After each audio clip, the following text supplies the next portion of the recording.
जय यीशु। जय यीशु। आज के सुबह जबकि हम इस सभा में आए हैं, एक उद्देश्य से आए हैं, यीशु मसीह के उस बलिदान को स्मरण करने के लिए जो उसने क्रूस पर आपके और मेरे लिए दिया। आज के दिन आमतौर पे लोग चर्च जाते हैं और कुछ चर्चेज में वो वास्तव में दुख मनाते हैं और बहुत दुख के साथ यीशु के हर पीड़ा को याद करते हैं। ये अच्छा है कि हम स्मरण करें, ये अच्छा है कि हम समझें कि यीशु ने बड़ा दुख उठाया और ये सब कुछ झेला केवल आपके लिए और मेरे लिए, अपने लिए नहीं। हालेलुया। ये स्मरण करना बहुत ज़रूरी भी है, क्योंकि तभी हम समझ पाएंगे उस बलिदान की कीमत जो यीशु ने चुकाया। लेकिन उससे बढ़कर हम यहाँ पर यीशु को धन्यवाद देने आए हैं, एक आभारी हृदय से धन्यवाद देने आए हैं, क्योंकि ये काम जो यीशु ने किया, इस काम को आपको और मुझको करना था। उस क्रूस पर आपको लटकना था, मुझे लटकना था। पाप का जो दोष है, वो दोष यीशु पर नहीं था, वो दोष हमारे ऊपर था। लेकिन यीशु ने वो सारा दोष उठाकर अपने ऊपर लिया, अपने ऊपर लिया। इसीलिए उसे अपने आप को बलि के रूप में चढ़ाना था। और यदि यीशु ने ये काम नहीं किया होता तो फिर हम और आप अनंत काल के लिए हम नाश में ही पाए जाते हैं। लेकिन धन्यवाद हो अपने परमेश्वर पिता का, जिसने अपने पुत्र प्रभु यीशु मसीह को भेजा है इस पृथ्वी पर, ताकि आप और मैं हम छुड़ाए जा सके। आप और मैं पाप के श्राप से, पाप के प्रभाव से, पाप के बंधन से हम छुड़ाए जा सके और हम सच में कह सकते हैं मैं आज़ाद हूँ। हालेलुया। और आज के दिन हम यीशु को धन्यवाद देने आए हैं। इसीलिए आइए हम अपने स्थानों पर खड़े हों जबकि हम आराधना करते हैं। दिल की गहराई से उसे हम धन्यवाद दें। हालेलुया। अपने आंखों को हम बंद करें और एक आभारी हृदय से हम इस बात को गाएं। आराधना कर सन्मुख तेरे प्रभु, सिर्फ तू है मेरा खुदा।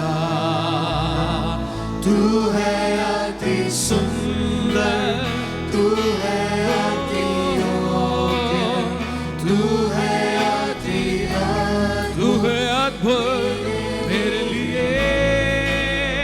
आराधना कर, सिर को मैं झुकाऊं, सिर्फ प्रभु यीशु तू ही है, तू ही है, तू है अति सुंदर, तू ही योग्य है, तू है अति योग्य मेरे यीशु।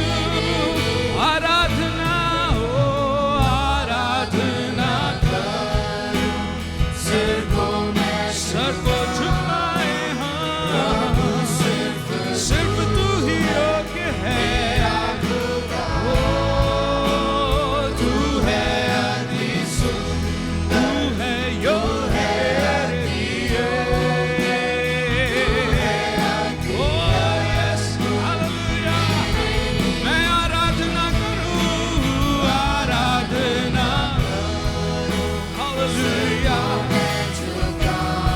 हाथों को स्वर की ओर उठाएं, उसकी आराधना करें।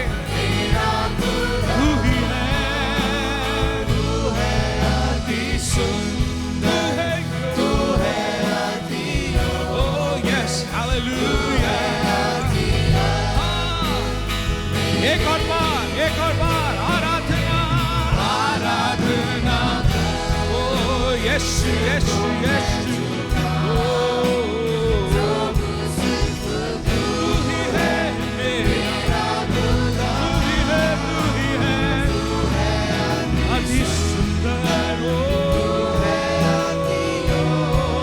तू ही है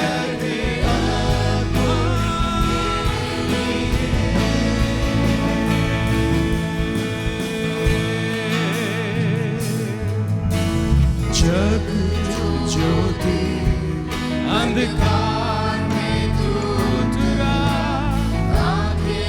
तूने मेरी आंखें खोल दी। ओ खूबसूरती तुझे चाहूं, हालेलुया हालेलुया हालेलुया। आशा जीवन मेरे संग ली। अपने हाथों को उठाकर आराधना करते हुए गाएं, आराधना करूं, सिर को मैं झुकाऊं। ओ मेरे यीशु,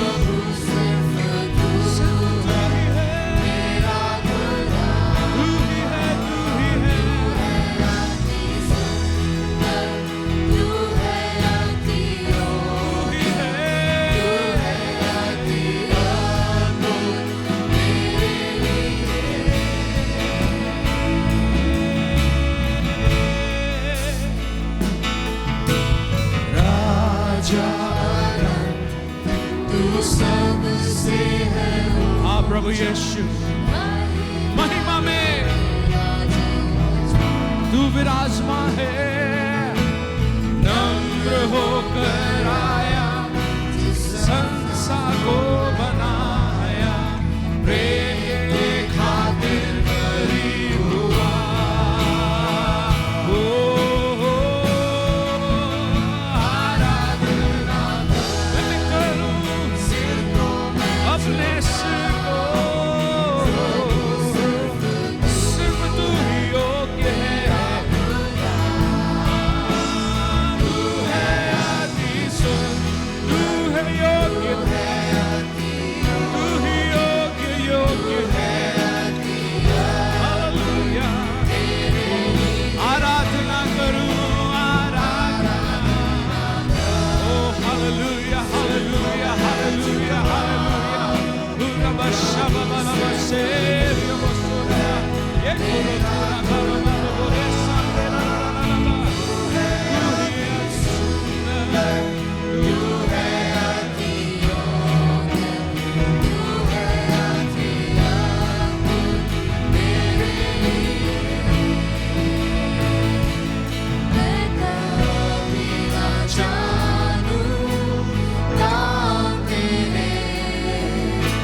प्रभु यीशु तू ही है मेरा खुदा, तू है ओ तू है योग्य, हालेलुया।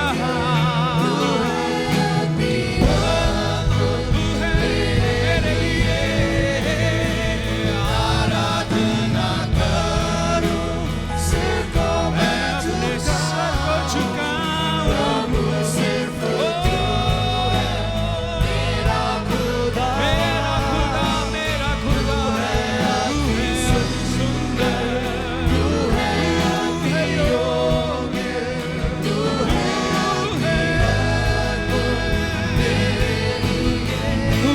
सुंदर तू है, अति सुंदर है योग्य, अति योग्य तू है, अति अद्भुत मेरे लिए।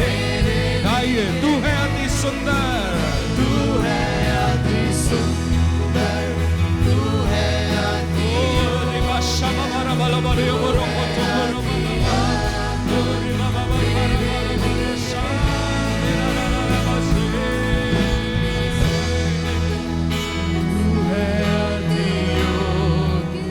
तू है अद्भुत मेरे लिए, तू है अति सुंदर, तू है सुंदर, तू है अति योग्य, तू है अपने हाथों को उठाएं स्वर्ग की ओर आभारी हृदय से आराधना करूं, सिर को मैं झुकाऊं, प्रभु सिर्फ तू है मेरा खुदा,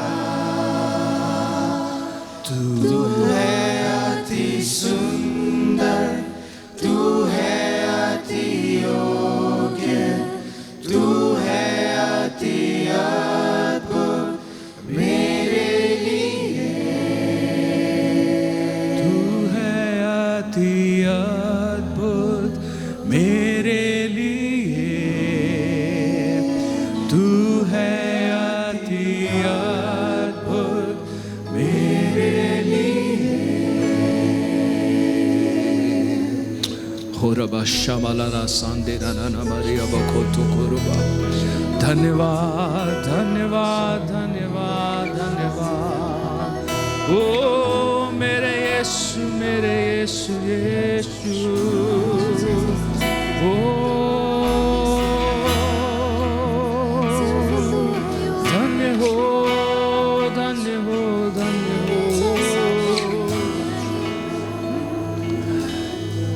कैसा पिता का प्यार है, न पाई से है ये अपार, एक लौता बेटा देकर है मुझ नीच का किया उद्धार। एक और बार हम गाएंगे, कैसा पिता का प्यार है, कैसा पिता का प्यार है, न भाई से है ये अपार, एक लौता बेटा देकर मुझ नीच का किया उद्धार। कितना बड़ा वो दर्द था, पिता भी जो मुँह फेर लिया, हर घाव जो यीशु ने लाया संतान महिमा के। Oh yes, hallelujah। देखो उसे जो क्रूस पर कांधों पर उसके मेरा पाप लाज भरी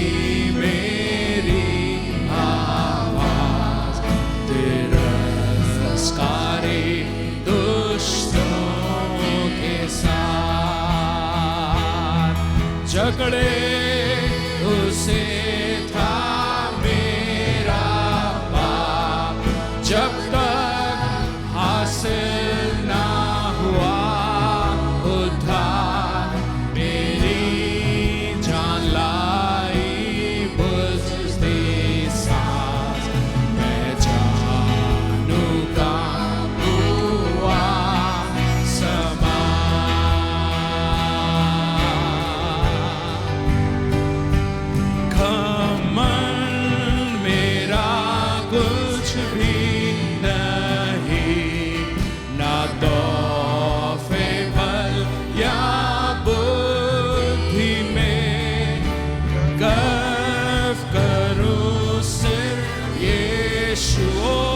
Hallelujah। मृत्यु पुनरुत्थान में क्यों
कोई जवाब नहीं है।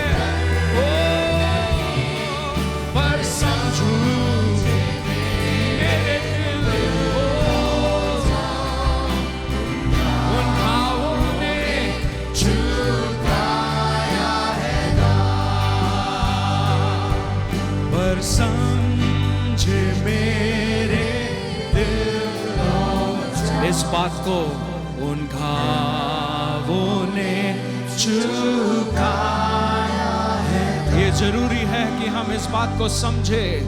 पर समझे मेरे दिलो जान उन घावों ने चुकाया है।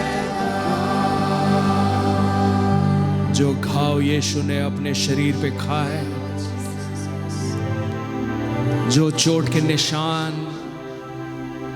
उन व्यक्तियों के द्वारा यीशु के शरीर पर दी गई, बड़ी क्रूरता के साथ और बेरहमी के साथ, हम हमेशा इस बात को याद रखें। ये यीशु ने अपने किसी भलाई के लिए नहीं, ना ही फायदे के लिए, परंतु केवल और केवल इसीलिए कि जो मुझे और आपको सहना था, हमारे बदले यीशु ने इन सब बातों को झेला।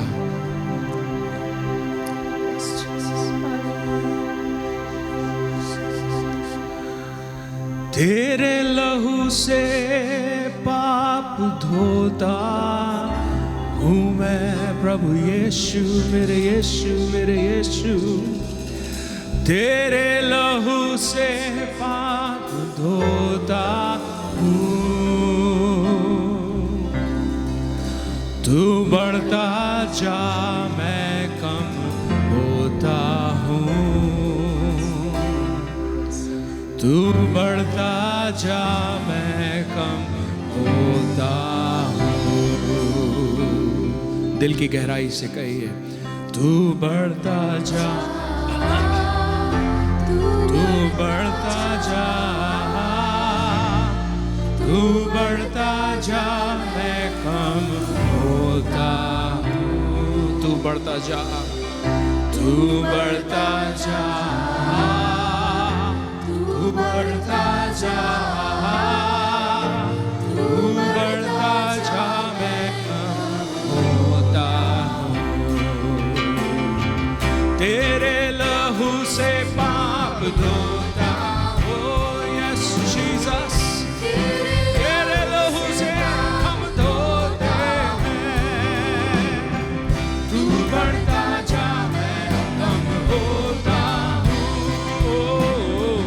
तू बढ़ता जा, oh yes yes yes yes, ओ तू बढ़ता जा, तू बढ़ता जा, तू बढ़ता जा मैं कम होता हूँ।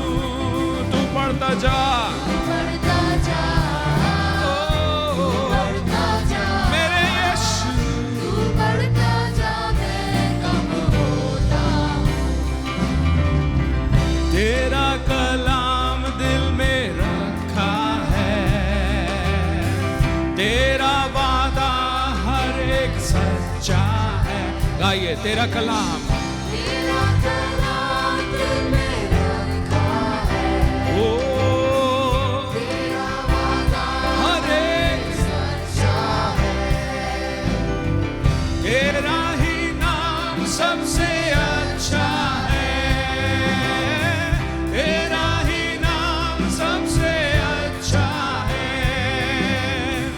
अपने खुद ही से हाथ धोता हूँ। अंगीकार करिए, अपने खुद से हाथ धोता हूँ। ओ यस, तू बढ़ता जा मैं कम होता हूँ। तू बढ़ता ओ यीशु यीशु यीशु यीशु, तू बढ़ता जा, तू बढ़ता जा, तू बढ़ता जा, तू बढ़ता जा मैं कम होता। तू बढ़ता जा, तू बढ़ता जा, तू बढ़ता जा,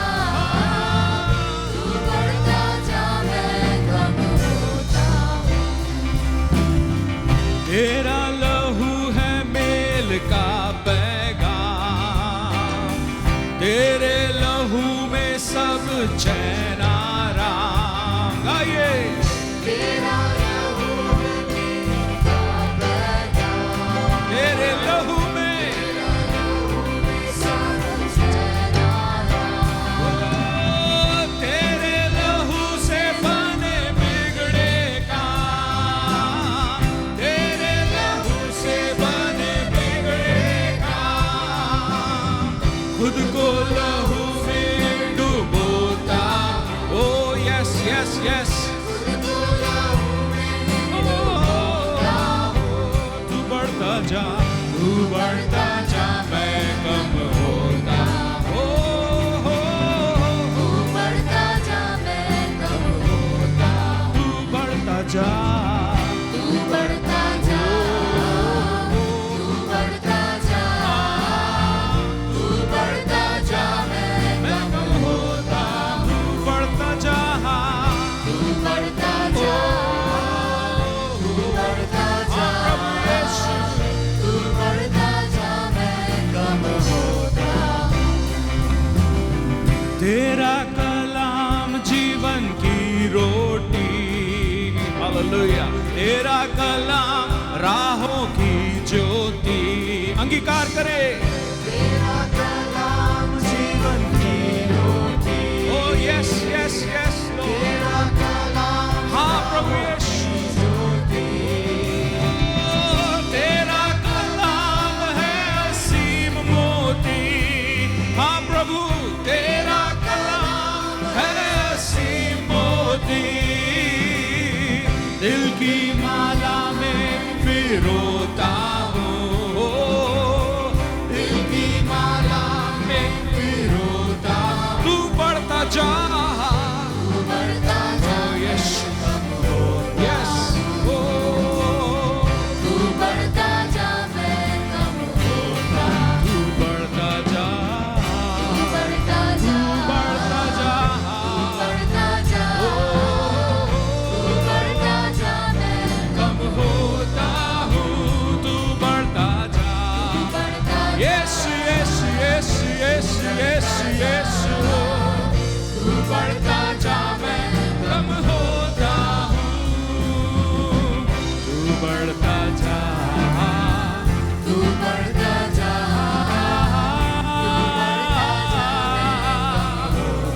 तू बढ़ता जा, तू बढ़ता जा, ओ तू बढ़ता जा, तू बढ़ता जा, कम होता हूँ, तू बढ़ता जा, तू बढ़ता जा, तू बढ़ता जा, तू ही बढ़े यीशु। तू बढ़ता जा, मैं अपने हाथों को स्वर्ग की ओर उठाकर अंगीकार करें, तू बढ़ता जा, तू बढ़े, मैं घटूं। बढ़ता जा, ओ, बढ़ता जा, हाँ प्रभु यीशु, तू बढ़ता जा, तू बढ़ता जा, ओ यीशु, तू बढ़ता जा, तू बढ़ता तू जा, ही बढ़े, होता हूँ, तू बढ़ते, तू बढ़ता जा, तू बढ़ता जा, तू बढ़ता जा, मैं कम होता हूँ। हालेलुया हालेलुया हालेलुया। जिस प्रकार से यीशु मसीह ने किसी एक उद्देश्य से अपने रक्त को बहाया, रक्त को बहने दिया, यहाँ तक कि उसके शरीर का सबसे आखिरी बूंद भी उसने बहने दिया, यहाँ तक जब तक उसके शरीर में एक बूंद ना रहा, उस हद तक यीशु ने बूंद बूंद बहने दिया, ताकि आप और मैं पाप के श्राप से हम छुटकारा पा सके। और इसीलिए आज के दिन बड़े आज़ादी के साथ हम प्रभु यीशु से कह सकते हैं, ओ हालेलुया, धन्यवाद मेरे प्रभु यीशु, धन्यवाद धन्यवाद धन्यवाद कि आपने जो बलिदान हमारे लिए दिया वो व्यर्थ में नहीं, क्योंकि आपने अपने लहू को बहने दिया, अपने शरीर को तोड़े जाने के लिए दे दिया, ताकि मैं और हम सब जो इंसान हैं, हम पाप के श्राप से हम छुड़ाए जा सके, पाप के प्रभाव से हम छुड़ाए जा सके, पाप के बंधनों से हम छुड़ाए जा सके। और आज के दिन अब भारी हृदय से हम इस बात को कह सकते हैं, धन्यवाद धन्यवाद धन्यवाद धन्यवाद। हालेलुया हालेलुया हालेलुया हालेलुया हालेलुया। जबकि इस गीत को, अगले गीत को हम गाने जा रहे हैं, मैं चाहता हूं पूरे समझ के साथ एक प्रार्थना के रूप में इस गीत को हम मिलकर गाएं। हालेलुया।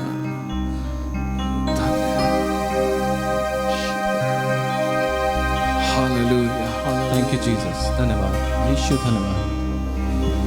तेरे लहू से धुलने वाला कुद्दूस कुद्दूस रुतबा तेरा जाने, तेरे कलाम को पढ़ने वाला जात तेरी पहचाने, तेरे लहू से धुलने वाला रुतबा तेरा जाने, तेरे कलाम को पढ़ने वाला जात तेरी पहचाने। कुदूस कुदूस कुदूस कुदूस वो ही है पाक खुदा। कुदूस कुदूस कुदूस कुदूस वो ही है पाक खुदा। लकड़ी पे लटका नासरी, लकड़ी पे लटका नासरी, देने को जिंदगी वो ही बना था लानती, देने को रास्ती। लकड़ी पे लटका, लकड़ी पे लटका नासरी, देने को जिंदगी वो ही बना था लानती, देने को रास्ती। अपने हाथों को तेरे लहू से, तेरे लहू से धुलने वाला रुतबा तेरा जाने, तेरे कलाम को पढ़ने वाला जात तेरी पहचाने। फिर से तेरे लहू से धुलने वाला रुतबा तेरा जाने, तेरे कलाम को पढ़ने वाला जात तेरी पहचाने। कुदूस उसकी आराधना करें, उसकी आराधना करें। वो ही है पाक खुदा। कुदूस कुदूस कुदूस कुदूस वो ही है पाक खुदा। लकड़ी पे लटका नासरी, देने को जिंदगी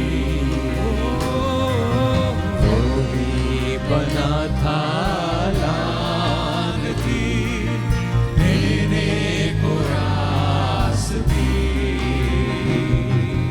लकड़ी पे लटका नासरी, देने को जिंदगी वो इसीलिए आया, वो ही बना था लानती, देने को रास्ती। हाँ खुदावंद यीशु मसीह, हम तुझे छोड़कर कहाँ जाएं, क्योंकि जीवन की बातें तो तेरे पास हैं। तूने कहा कि मरियम ने वो उत्तम भाग चुन लिया है जो उससे कभी छीना नहीं जाएगा। आज जब उसके चरणों में आए हैं तो इस बात का अहद कर ले कि हाँ खुदाबंद, हम तेरे चरणों में बैठे रहेंगे और तेरी बातें सुनेंगे, क्योंकि जो तेरे चरणों में बैठता है तू उससे नियामतों से तृप्त करता है, तू उससे जीवन की रोटी देता है। चरणों में तेरे जो भी लिपटे, ताजा मन वो ही खाए। प्रस्तिशिमाला जपने वाला भरपूर जीवन पाए। कदमों में तेरे, कदमों से तेरे जो भी लिपटे, ताजा मन वो ही पाए। प्रस्तिश की माला जपने वाला भरपूर जीवन पाए। अपने हाथों को उठाकर कुदूस कुदूस कुदूस कुदूस वो ही है पाक खुदा। कुद्दूस यानी पवित्र, कुदूस कुदूस पवित्र पवित्र पवित्र प्रभु यीशु, वो ही है पाक खुदा। लकड़ी पे लटकाना से देने को जिंदगी देने वाला यीशु ही बना था। लाल देने को रास दी।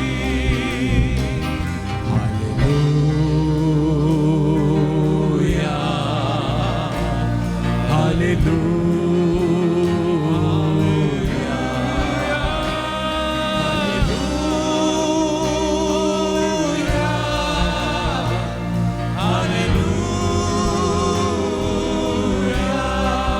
को उठाकर हालेलुया हालेलुया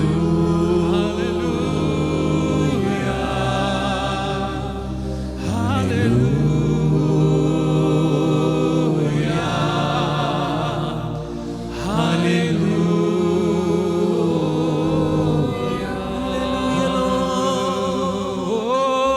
हालेलुया। धन्य धन्य धन्य हो यीशु यीशु यीशु यीशु यीशु यीशु। धन्यवाद धन्यवाद धन्यवाद ओ धन्यवाद। एक आभारी हृदय से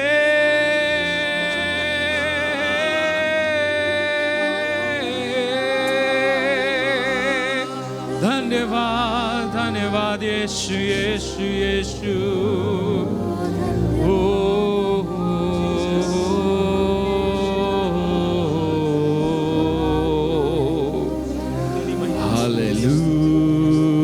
हालेलुया हालेलुया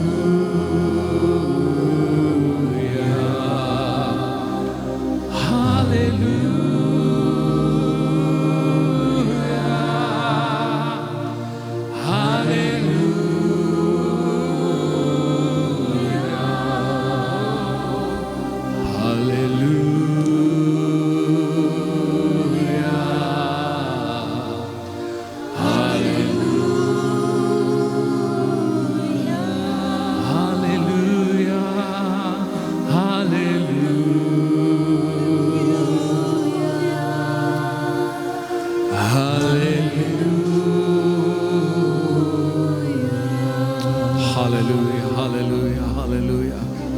हे पवित्र आत्मा, हे पवित्र आत्मा, आज की सुबह जबकि हम यहाँ पर जमा हुए हैं यीशु के नाम में,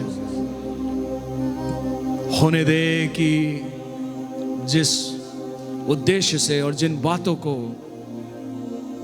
बातों पर हम ध्यान लगाने जा रहे हैं, होने दे कि वे बातें हमें घायल करने पाए, वो बातें घायल करें हमें और हमारे मनों को, हृदय को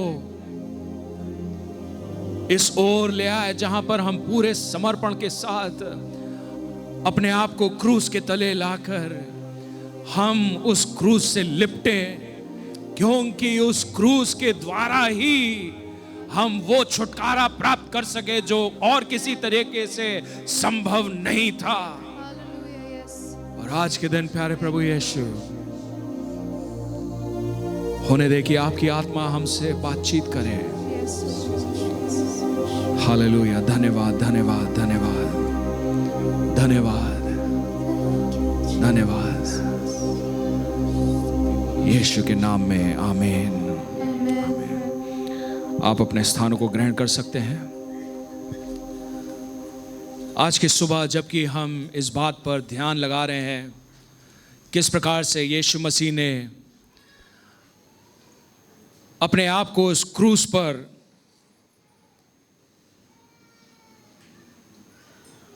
अपने आप को दिया एक बलिदान के रूप में,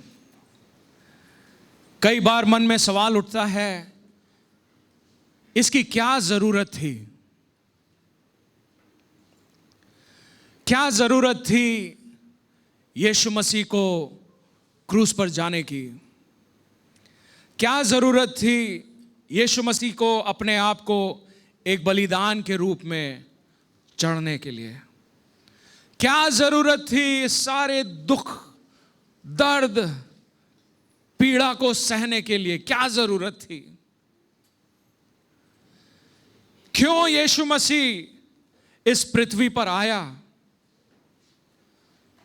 हम सब हर वर्ष दिसंबर के महीने में इस बात का उत्सव मनाते हैं कि यीशु मसीह स्वर्ग छोड़कर इस पृथ्वी पर आया। क्यों आया इस पृथ्वी पर? छुट्टी मनाने आए थे? हम लोग हर साल, हम लोग यानी सब लोग इस प्रयास में रहते हैं कि बीच बीच में जो लखनऊ के निवासी हैं वो इस कोशिश में रहते हैं कि लखनऊ से बाहर जाएं छुट्टी मनाने के लिए, चाहे वो 2-3 दिन की बात हो, 1 हफ्ता की बात हो, 10 दिन की बात हो, 1 महीने की बात हो। और छुट्टी इसलिए क्योंकि हम अपने रोज के जीवन जीते हुए और अपने कामों में इतने व्यस्त हो जाते हैं कि हम मानसिक रूप से थक जाते हैं, शारीरिक रूप से थक जाते हैं, कभी कभी भावनात्मक रूप से हम थक जाते हैं। इन सब से हम छुटकारा चाहते हैं। हम चाहते हैं कि छुट्टी पर जाएं, और छुट्टी पर जाने के लिए जब हम जगह तय करना चाहते हैं तो कैसा जगह हम तय करते हैं? जो लखनऊ की परिस्थिति से बेहतर हो, राइट? यस। अगर गर्मी है तो हम ऐसे स्थान पे जाना चाहते हैं जहां गर्मी कम हो, जितना ठंडा हो उतना अच्छा। हम इस बात का प्रयास में रहते हैं। तो क्या इसी प्रकार से यीशु मसीह भी स्वर्ग से इतना परेशान हो गया था, उसने कहा चलो यार छुट्टी पे चलते हैं, पृथ्वी पे चलते हैं, वहां पर बड़ा अच्छा है, क्योंकि बेहतर जगह पे जाते हैं छुट्टी पे? क्या ऐसा था? क्योंकि यीशु मसीह अनंत काल से स्वर्ग में ही थे अपने पिता के साथ, स्वर्गदूतों के साथ, और अनंत काल तक रहेंगे। तो बीच में जब परमेश्वर ने समय को शुरू किया, समय की धारा को शुरू किया, और एक टाइम आएगा जब समय का धारा समाप्त होगा और फिर अनंत काल शुरू होगा। तो क्या यीशु छुट्टी मनाने आए थे? यदि छुट्टी मनाने आए थे तो फिर क्रूस पर क्यों उसे लटकाया गया? अपने आप को क्यों दिया उसने क्रूस पर लटकाने के लिए? क्योंकि ये बात तो तय है कि इंसान के योजना से नहीं हुआ, ये परमेश्वर पिता के योजना से हुआ था। और परमेश्वर पिता ने इस कार्य और इस उद्देश्य के लिए भेजा अपने पुत्र को। लेकिन क्यों? क्या जरूरत थी? आदि में हम देखते हैं जब परमेश्वर ने आदम और हव्वा को बनाया,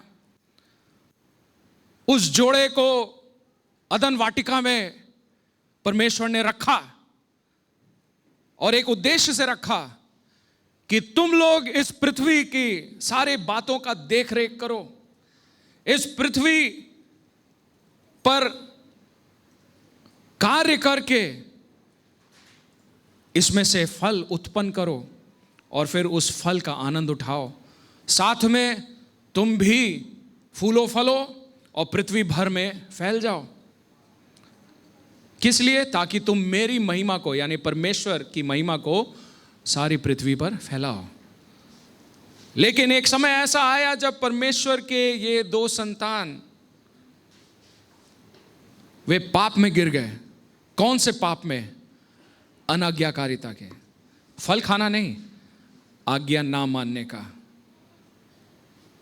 आज्ञा ना मानना एक पाप है। परमेश्वर की दृष्टि में जब हम उसकी आज्ञा नहीं मानते हैं तो वो एक पाप है। और पाप के कारण परमेश्वर और मनुष्य के बीच में जो रिश्ता था वो समाप्त हो गया। परमेश्वर और मनुष्य के बीच में इतना घना रिश्ता था कि लिखा है बाइबल में, हर शाम को पिता उतर के आते थे और इनके साथ संगति करते थे, आदम और हव्वा के साथ। हर शाम को, शाम की ठंड के समय में वो क्या बातचीत करते थे मैं नहीं जानता, लेकिन काफी डिस्कशन, चर्चा हुई होगी। हो सकता है आदम ने कुछ चुनौतियों का सामना किया और सलाह लेना चाहा कि पिता आप बताओ इसको कैसे देखें, कैसे करें ये इस कार्य, इसको कैसे सुलझाएं। हो सकता है हव्वा ने किसी बात को सामने रखा हो, कोई डिस्कशन हो रहा होगा। लेकिन लिखा है प्रतिदिन। लेकिन जिस दिन उन्होंने पाप किया अनाज्ञाकारिता का, उस दिन वो रिश्ता इस कदर टूट गया कि वे दो छुप गए।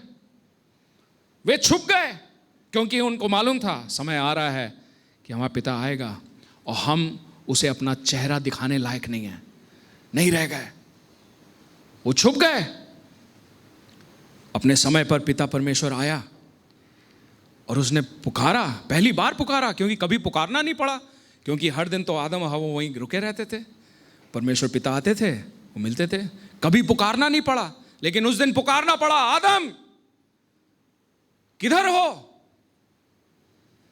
क्या परमेश्वर को मालूम नहीं था कि वो किसी पेड़ या पौधे या चट्टान के पीछे छुपा है? क्या उसे मालूम नहीं था? बिल्कुल मालूम था।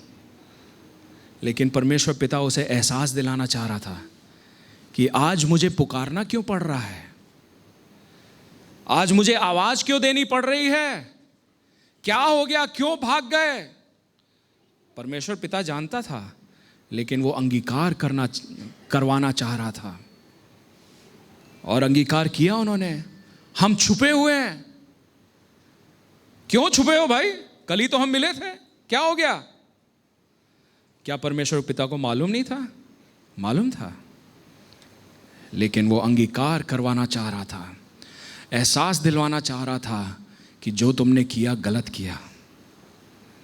तुमने अपने आप को इस पोजीशन पे लाए कि अब तुम हमें अपना चेहरा भी नहीं दिखाना चाह रहे हो। मैंने तो नहीं मना किया, मैंने तो नहीं कहा कि मेरे सामने मत आओ, लेकिन तुम खुद ही इस बात को एहसास कर रहे हो। मुंह का अंगीकार नए नियम में लिखा है, जो अपने दिल में विश्वास करते हो उसको मुंह से अंगीकार करना जरूरी है, केवल मन ही मन रखना नहीं। The confession of your mouth is very important. अंत में उन्हें अंगीकार करना पड़ा कि हम छुपे हैं, क्योंकि हम इस बात को समझने लगे कि हम नंगे हैं और हम अपने नंगेपन के साथ आपके सामने नहीं आ सकते हैं। ऐसा क्या हो गया भाई? पहले भी तो नंगे थे, लेकिन पहले शुद्धता की महिमा से वे ढपे हुए थे, जिसके कारण उन्हें यह एहसास नहीं हुआ। मेरे प्रियो, जब आप और मैं पैदा हुए थे, हम उसी शुद्धता की महिमा के साथ पैदा हुए थे। लेकिन अब फर्क ये है कि वो बीज, जो पाप का बीज है, वो हमारे अंदर है। पाप का बीज हर इंसान के अंदर पाया जाता है, और उस कारण बाइबल जो कहती है, रोमियो की पत्री उसका 3 अध्याय उसके 23वें पद में लिखा है, क्योंकि हर एक ने पाप किया और परमेश्वर की महिमा से रहित है। परमेश्वर ने दूर नहीं किया, लेकिन हम खुद दूर हो गए। और उस दिन से परमेश्वर पिता का प्रयास यह था कि किसी प्रकार से मनुष्य को अपनी ओर वापस खींच लाए। आज भी वो पुकार रहा है, किधर हो? आप अपना नाम डालिए और अपने नाम को लेकर इस बात को बोलिए, हे शिमौन किधर हो? अरे राहुल किधर हो? अमित कहां हो? राजीव किधर हो? किधर हो? आज भी वो पुकार जा रही है पूरे संसार भर में। क्यों? क्योंकि इस संसार के भ्रष्टाचार, अंधकार, दुष्टता से परमेश्वर हर एक को छुड़ाना चाहता है। आजकल हमारे चारों ओर देखिए क्या हो रहा है। अखबार उठाकर पढ़िए, देखिए क्या हो गया। इंसान जानवर से भी बदतर होता जा रहा है। क्यों? केवल एक कारण है, वो है हमारा शत्रु। कौन है हमारा शत्रु? शैतान। हमारा शत्रु इस बुराई, दुष्टता और भ्रष्टाचार का कारण है। हमारा शत्रु बहुत ही सामर्थी है। हम तो केवल इंसान हैं। वो शत्रु सामर्थ रखता है और उसने हर एक इंसान को अपने हाथों में बांध कर रखा है। इसीलिए आज आप बाहर सड़क पर निकलो, हमारे महिलाएं सुरक्षित नहीं है, हमारे बच्चे सुरक्षित नहीं है। आम नागरिक पर जो आक्रमण, जो अत्याचार हो रहा है, हर प्रकार की समस्याएं जिसका सामना कर रहा है, वो क्यों हो रहा है?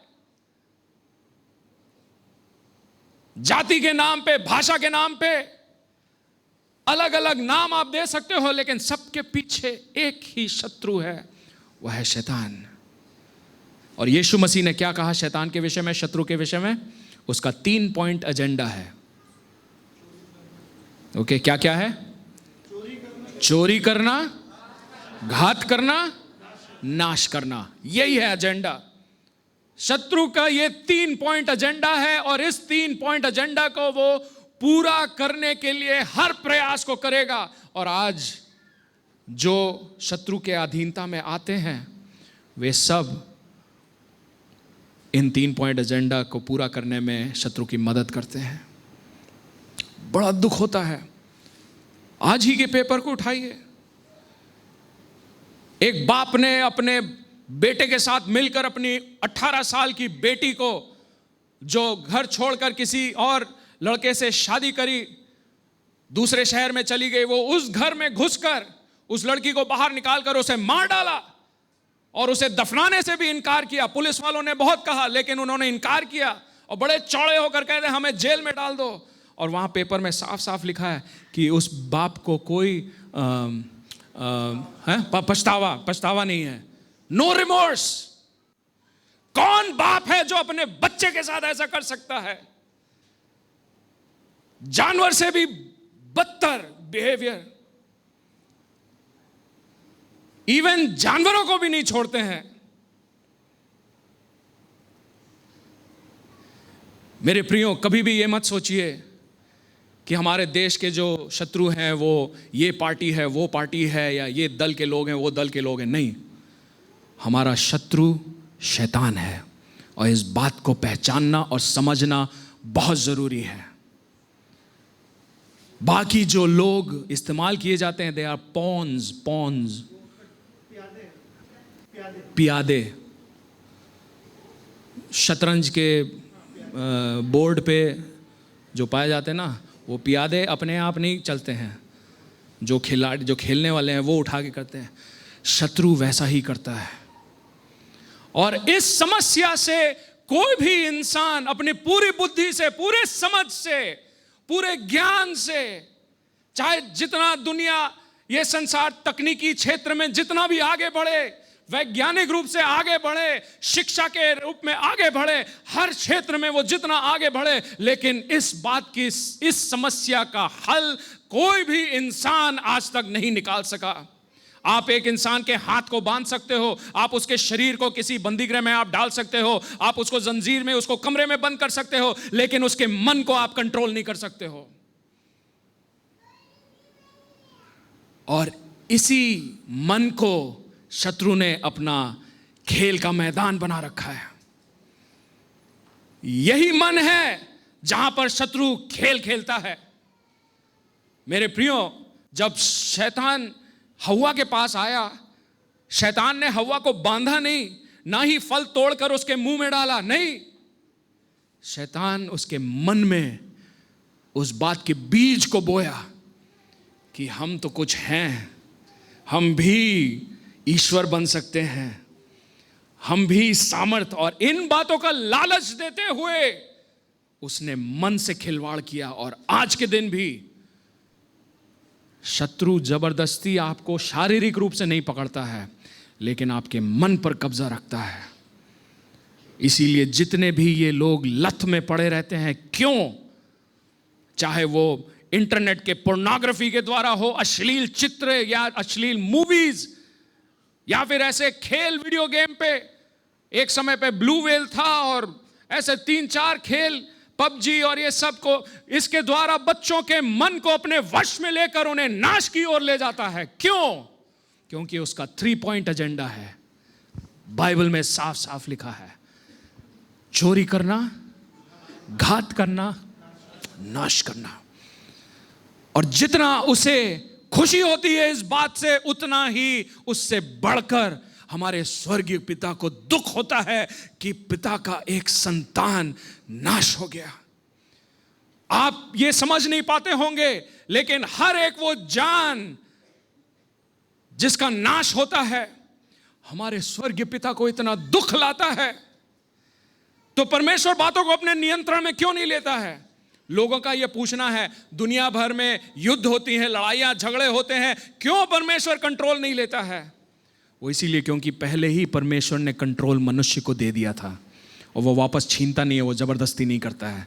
इसीलिए he has given us free will, स्वेच्छा। परमेश्वर ने वो दान इंसान को दिया था, और जब परमेश्वर एक बार देता है वो वापस छीनता नहीं है। इसीलिए बाइबल में लिखा है, परमेश्वर प्रभु यीशु मसीह द्वार पर खड़े होकर खटखटाता है। क्या जरूरत है उसको खटखटाने की? क्या वो घुस नहीं सकता है? उसको तो उंगली भी नहीं उठानी होगी, एक फूंक भी नहीं मारनी होगी, बस आज्ञा दे और दरवाजा गिर जाए। खटखटाने की क्या जरूरत है? इस बात को दर्शाता है कि वो जबरदस्ती नहीं आता, वो एक न्योता के इंतजार में रहता है। और बाइबल में लिखा है, जो कोई द्वार खोले मैं अंदर आऊंगा। और परमेश्वर ने मनुष्य को, उत्पत्ति के पुस्तक में हम इस बात को पढ़ते हैं कि सारे पृथ्वी और उस पे जितने भी कार्य हैं उन सब का कंट्रोल परमेश्वर ने इंसान के हाथ में दे दिया। और इंसान instead of doing a good job, उसने सारी बातों को बिगाड़ दिया है। ये प्रदूषण की समस्या, एनवायरनमेंट की समस्या, जितने भी दुष्ट कार्य पूरे संसार भर में हो रहे हैं, क्यों हो रहा है? क्योंकि इंसान ने अपनी जिम्मेदारी को भी नहीं निभाया। मालूम क्यों? क्योंकि जो कंट्रोल परमेश्वर ने मनुष्य को दिया, उसी कंट्रोल को मनुष्य ने आगे बढ़ाकर शत्रु को दे दिया। कैसे? अनाज्ञाकारिता। मेरे प्रियो, एक प्रेमी परमेश्वर, बाइबल कहती है, उसकी इच्छा कभी नहीं होती कि मनुष्य नाश हो, परंतु उसकी हमेशा यही इच्छा रहती है कि वो अनंत जीवन पाए, वो आनंद का जीवन जिए, आम जीवन नहीं, भरपूरी का जीवन जी सके। लेकिन मनुष्य ने उस योजना को बिगाड़ दिया, उस कंट्रोल को शत्रु के हाथ में देकर। आप कभी कभी सोचते होंगे ना कि जब यीशु का परीक्षा हुआ था उस रेगिस्तान में, तो शत्रु से जब सामना हुआ, तो फिर शत्रु कैसे इतने चौड़े होकर कह रहा है कि ये सारी पृथ्वी में दे दूंगा। वो पृथ्वी उसकी है ही नहीं, वो तो परमेश्वर ने रचा, तो वो कैसे अपने हक को जमा रहा है इस पृथ्वी पर? कैसे उसने खड़े होकर दे दिया, ऑफर किया? मालूम कैसे? क्योंकि वो संपत्ति जो मनुष्य को परमेश्वर ने दिया, अब उसका टाइटल डीड इंसान ने शत्रु को दे दिया। इसीलिए वो चौड़े होकर कह रहा है, ये सब मैं वापस आपको दे दूंगा। हमारा शत्रु एक बहुत सामर्थ रखने वाला शत्रु है, लेकिन परमेश्वर पिता का धन्यवाद हो कि वो सर्वशक्तिमान नहीं है, वो सर्व अधिकार रखने वाला नहीं है, वो सर्व सामर्थी नहीं है। केवल और केवल एक ही है जो सर्व शक्तिशाली, सर्व सामर्थी और सारा अधिकार रखने वाला है, वो है यहोवा परमेश्वर और उसका पुत्र प्रभु यीशु मसीह। अब परमेश्वर पिता के सामने एक समस्या आ खड़ी है, मैं कैसे अपने रिश्ते को वापस इंसान से जोड़ूं? हमारे और इंसान के बीच में एक दरार आ गई है, उस दीवार को मैं कैसे तोड़ूं? कोई तरीका नहीं था,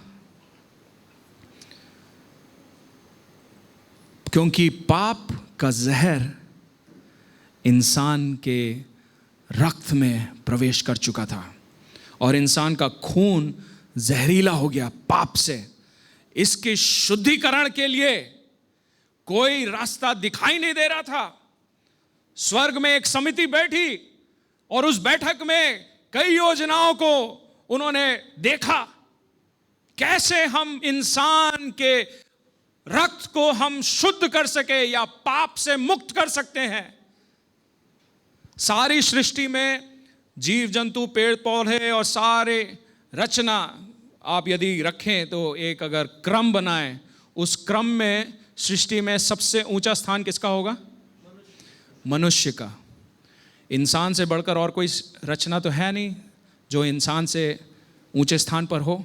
उसका खून भी उसी समान ऊंचे लेवल पर है।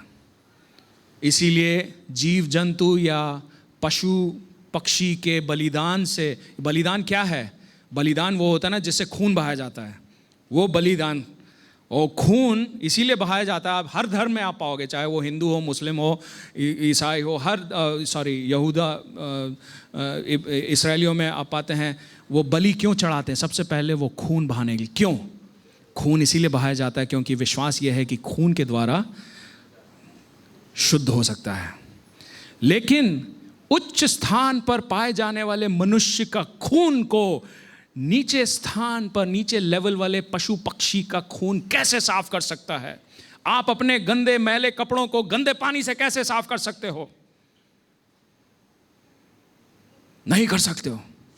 आपको चाहिए कि आपका खून यदि शुद्ध किया जाए तो एक ऐसे डिटर्जेंट से या ऐसे वस्तु से जो इंसान के खून से और शुद्ध लेवल पर हो, तभी इंसान का खून साफ हो सकता है पाप से।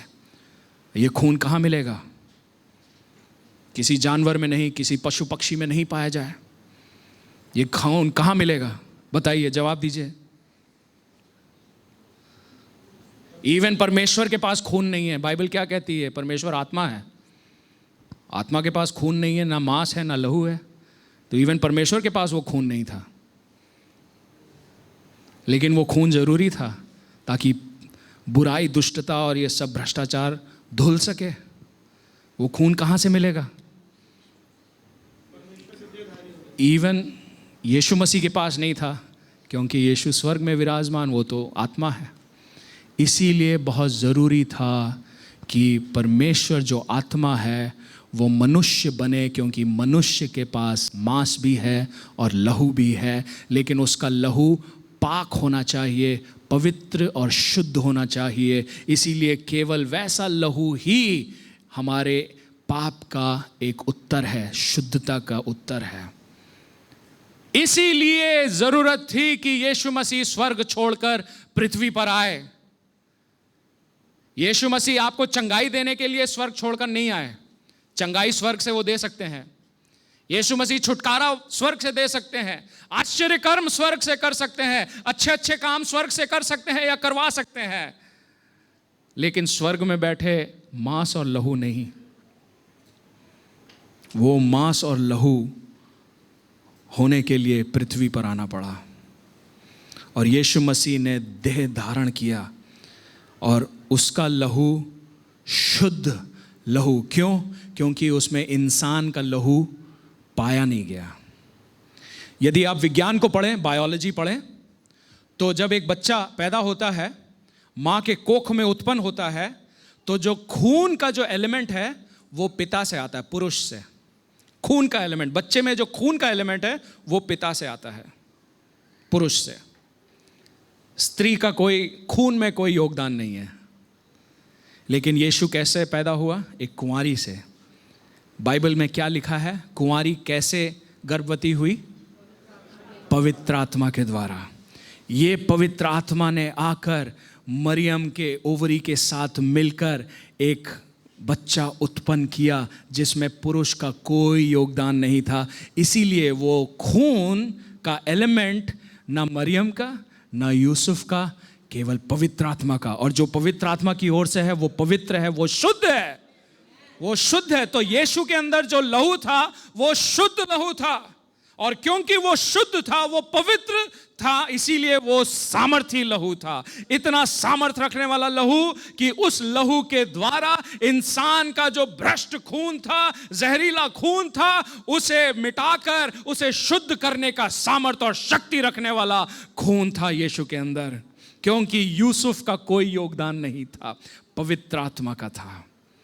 और वो खून था जो यीशु मसीह ने आपके लिए और मेरे लिए बहाया। यीशु ने खुद कहा, मैं अपनी जान देने आया हूं। यीशु मसीह स्वर्ग से ही जानता था कि उसे क्रूस पर लटकना होगा। यीशु स्वर्ग से ही जानता था कि उसे मारा जाएगा, पीटा जाएगा, उसे इंसानों के द्वारा तिरस्कृत किया जाएगा। क्यों? क्योंकि इंसान परमेश्वर की योजना को नहीं समझ पाया। इंसान नहीं समझ पाया, और आज भी इंसान नहीं समझ पाते हैं। आज क्यों इतना आक्रमण होता है चर्चेस पे? क्यों आराधनालयों में घुस घुस कर पिटाई होती है? क्यों? क्योंकि वो समझ नहीं पाते हैं।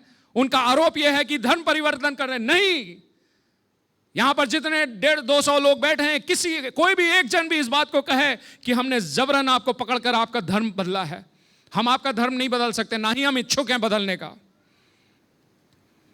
क्योंकि परमेश्वर इस बात में रुचि नहीं रखता है। परमेश्वर की भी रुचि नहीं है कि आप अपना धर्म को बदलो। परमेश्वर इस बात का चाहता है कि आप अपने मन को बदलो, अपने सोच को बदलो, और एक ऐसा मन रखो जो परमेश्वर के समान पवित्र हो, शुद्ध हो, और आपका रिश्ता वापस परमेश्वर से जुड़ने पाए, जिससे कि आप एक सही जीवन आप जी सको, एक अच्छा प्रभावशाली जीवन जी सको, एक ऐसा जीवन जो फलवंत हो, जो एक विजयी जीवन हो। किस पर विजय? किस पर जय? इंसानों पर नहीं, हमारे शत्रु पर। और उस खून को बहाने के लिए यीशु मसीह 2000 वर्ष पहले इस पृथ्वी पर आए। मैंने आपसे पहले पूछा था क्या जरूरत थी यीशु को इस पृथ्वी पर आने की? ये जरूरत थी ताकि वो अपने शारीरिक रूप से यहां आकर वो खून बहाए जो पवित्र, पाप रहित, शुद्ध और सामर्थी हो। और बाइबल जब हम पढ़ते हैं तो हम इस बात को समझते हैं, अपने शरीर का आखिरी बूंद तक यीशु ने बहने दिया, यहां तक कि अंत में पानी भी बहने लगा। पानी कब बहता है खून के साथ? जब खून खत्म हो जाता है तब पानी भी बहने लगता है। और बाइबल में साफ साफ लिखा है, जब उन्होंने भाला भोंका यीशु के बगल में, तो फिर खून और पानी दोनों बहने लगे। आखिरी बूंद तक यीशु ने बहाया। ये क्यों बहने दिया? क्या यीशु के लिए ये पिकनिक था? क्या यीशु को मजा आ रहा था उस क्रूस पर? क्या यीशु को जब जब थप्पड़ पड़ती थी तो फिर क्या उसको वो दिल में आनंदित होता था? वो इतना परेशान था उस प्याले को लेकर जो परमेश्वर पिता ने उसके सामने रखा, लो पियो। क्यों? क्योंकि वो इतना कड़वा था कि वो पीने लायक नहीं, और इतना वो मन से इतना परेशान था कि लिखा है कि जब वो प्रार्थना कर रहा था उसका खून पसीने के समान उसके माथे से टपक रहा था। आप समझ सकते हैं उसका मानसिक तनाव क्रूस पर चढ़ने से पहले। ये उसकी इंसानियत को दिखाता है, मनुष्यत्व को दिखाता है। उसका शरीर इस बात को झेल नहीं पाया, पहले ही से वो खून बहने लगा। उसकी शुरुआत गेत्सेमनी से हुआ। गेत्सेमनी में जब उसे पकड़वाया गया तो फिर वो मंदिर में याजकों के पास ले जाया गया, फिर उसे रोमी अधिकारियों के पास ले जाया गया। सुनवाई हुई लेकिन कोई सुनवाई नहीं हुई। अंत में उसे दोषी ठहराकर उसे क्रूस पर चढ़ाने के लिए आज्ञा दी गई। और आज के दिन लोग सोचते हैं कि इंसान ने यीशु को क्रूस पर चढ़ाया। नहीं, ये सब परमेश्वर की योजना थी और परमेश्वर ने ऐसा होने दिया क्योंकि यीशु मसीह का मंजिल क्रूस था। इस पृथ्वी पर यीशु का आने का उद्देश्य ही क्रूस था। और बाइबल यूहन्ना 3:16 में क्या कहती है? परमेश्वर ने जगत से ऐसा प्रेम किया कि उसने अपना पुत्र प्रभु यीशु मसीह को दे दिया। किस लिए दे दिया? इसलिए दिया कि वो क्रूस पर चढ़े, ताकि जो कोई उस पर विश्वास करे वो नाश ना हो परंतु अनंत जीवन पाए। हालेलुया। मेरे प्रियो, हमारा उद्देश्य ये कभी नहीं है कि धर्म बदला जाए। हमारा उद्देश्य कभी नहीं है कि आपको लालच दिया जाए। आपको स्वेच्छा से इस बात को पहचानना है कि हां, आप पाप के प्रभाव में हैं और आपको इससे छुटकारे की आवश्यकता है। और छुड़ाने वाला केवल और केवल एक है, वो है यीशु मसीह, जिसने अपने खून को बहाया। कोई और नहीं है जिसने इतना आपके लिए किया जितना यीशु मसीह ने किया। प्रेम के खातिर क्रूसित हुआ। प्रेम, उतना प्रेम कि क्रूस पर लटकते हुए भी, इतना दर्द सहने के बाद, सर से लेके पांव तक जगह जगह शरीर में उसे भोंका गया, चाहे कील से, चाहे कोड़े से, चाहे भाले से, चाहे कांटों के ताज से, जगह जगह उसके शरीर को भोंका गया। इतना झेलने के बावजूद वहां पर क्रूस पर लटकते हुए यीशु मसीह की पुकार क्या है? हे पिता, इन्हें क्षमा कर, क्योंकि ये नहीं जानते ये क्या कर रहे हैं। इनकी मन इनकी बुद्धि इतनी भ्रष्ट हो गई है कि ये नहीं समझ पा रहे हैं ये क्या कर रहे हैं। क्योंकि यीशु मसीह को बड़ी तस्वीर दिखाई दे रही थी। उस बड़े तस्वीर में जो जो हो रहा था परमेश्वर पिता के द्वारा, वो सब इस ओर इशारा कर रहा था कि क्रूस के द्वारा ही इंसान पाप के और श्राप के समस्या से छुटकारा प्राप्त कर सकता है, और कोई तरीका नहीं है। इसीलिए बाइबल यीशु परमेश्वर पिता कहता है, जो कोई उस पर विश्वास करे वो नाश नहीं होगा परंतु अनंत जीवन पाए। मैं जानता हूं आप में से जो अधिकतर हैं जिन्होंने अपने आप को यीशु मसीह के अधीन किया है, आप इन बातों को जानते हैं। लेकिन आज की सुबह, आज ऐसे भी लोग यहां पर आए हुए हैं जो शायद पहली बार चर्च में गए हों, शायद पहली बार इस बात को सुन रहे हैं। आज का दिन गुड फ्राइडे क्यों कहा जाता है? यीशु को क्रूस पर चढ़ाए जाने का गुड क्या है? What is good? गुड ये है कि अब परमेश्वर पिता और इंसान के बीच जो दरार थी, जो दीवार था, उसे तोड़ दिया गया है। अब द्वार खोल दिया गया है और परमेश्वर पिता अपने बाहों को फैलाकर कहता है, मेरे पास आओ, मेरे पास आओ, मैं तुझे विश्राम दूंगा, मैं तुझे छुड़ाऊंगा, मैं तुझे खिलाऊंगा पिलाऊंगा, मेरे पास वापस लौट के आओ। उस उड़ाऊ पुत्र की कहानी आप जानते हैं। उससे हम ये समझते हैं, वहां लिखा नहीं है लेकिन हम समझते हैं इस बात को कि हर रोज सुबह से शाम तक पिता बहुत बिजी रहा अपने खेती बाड़ी में और हर चीज में, लेकिन उसकी निगाहें सड़क पर हमेशा पड़ी रहती थी, इस उम्मीद में कि किसी दिन मेरा बेटा लौट कर आएगा। ठीक उसी समान स्वर्गीय पिता भी इस उम्मीद में है। वो पुकार रहा है, हे राजीव कहां हो, हे श्याम किधर हो, पूनम किधर हो। अदन की वाटिका से वो पुकार आज तक है, क्योंकि पिता चाहते हैं कि जो दूरी बनाई गई वो दूरी खत्म किया जाए और इंसान वापस परमेश्वर तक लौट आए। मेरे प्रियो, सुसमाचार क्या है? शुभ संदेश क्या है? इंसान अनंत काल के लिए खोने की आवश्यकता नहीं है, उसे नाश होने की आवश्यकता नहीं है। वो इंसान अब वापस परमेश्वर पिता तक पहुंच सकता है। बस उसको चाहिए कि अपने आप को यीशु के अधीन करे। उत्तर सिर्फ और सिर्फ प्रभु यीशु मसीह है। और बाइबल इस बात को कहती है कि जब वो मरा, उसने अपना अंतिम श्वास लिया। मरने के बाद बाइबल जब हम अध्ययन करते हैं, हम समझते हैं कि केवल जीवितों तक ये संदेश नहीं, लेकिन जो इतिहास के आदम से लेके यीशु मसीह तक जितने भी इंसान थे, वे सब के सब सुसमाचार सुन चुके हैं। कैसे? मरने के बाद यीशु मसीह अधोलोक में गए। अधोलोक में गए जहां पर जितने भी थे, आदम से लेके यीशु तक, जितने भी मर चुके थे, बिना इस शुभ संदेश को सुने अब उनको एक मौका दिया गया कि वो भी उस शुभ संदेश को सुनकर वे भी छुटकारा प्राप्त कर सके। उन्हें इस योजना से अलग नहीं किया गया। और फिर आगे वालों का क्या?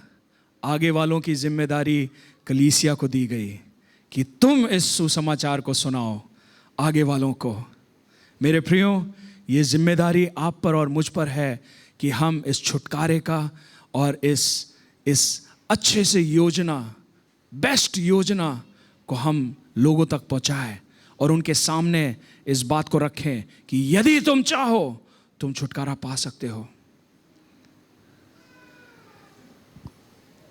यीशु मसीह जब क्रूस पर मरा, वहां पर लिखा है सारे दुनिया का पाप का बोझ उस पर पाया गया। कैसे? आदम से लेके यीशु तक जितने भी इंसान थे उन सबों का बोझ यीशु मसीह ने एक हाथ बढ़ाकर सबको बटोर के अपने ऊपर लिया। दूसरे हाथ से वो भविष्य की ओर बढ़ा। वो आखिरी इंसान जो हम और आप नहीं जानते हैं, लेकिन परमेश्वर जानता है वो आखिरी इंसान कौन है जो पैदा होगा इससे पहले कि परमेश्वर का आगमन हो।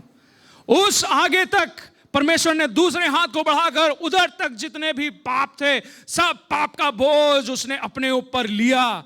और आप समझ सकते हैं कि कैसे परमेश्वर पाप ही पाप दिखा। वो दिखने में पाप दिखा। यीशु की सूरत भी अब नहीं दिख रही थी। परमेश्वर की दृष्टि में वो पाप का श्राप बन गया।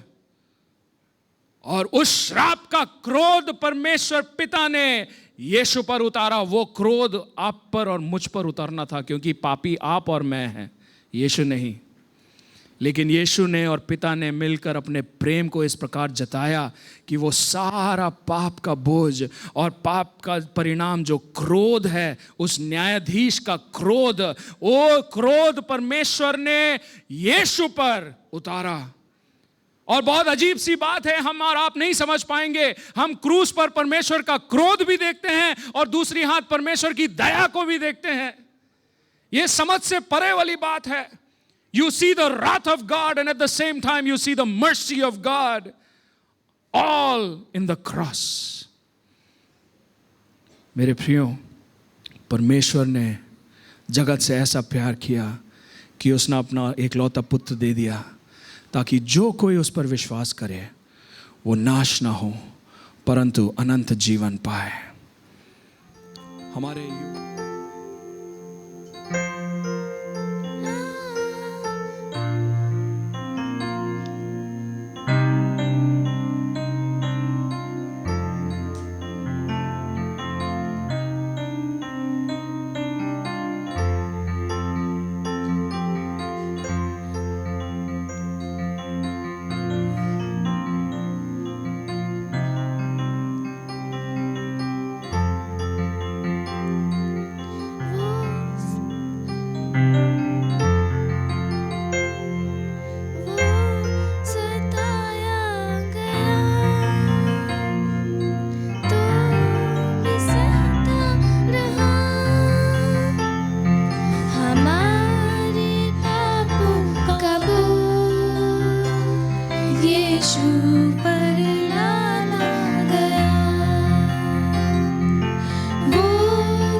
कुचला गया,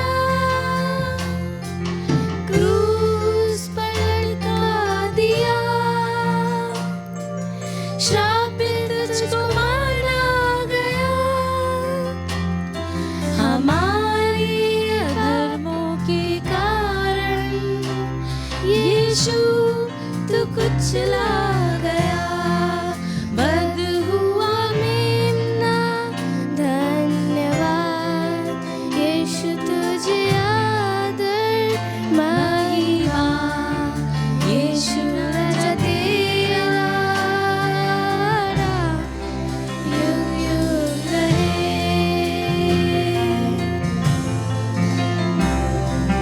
सूली पे चढ़कर भी फिर से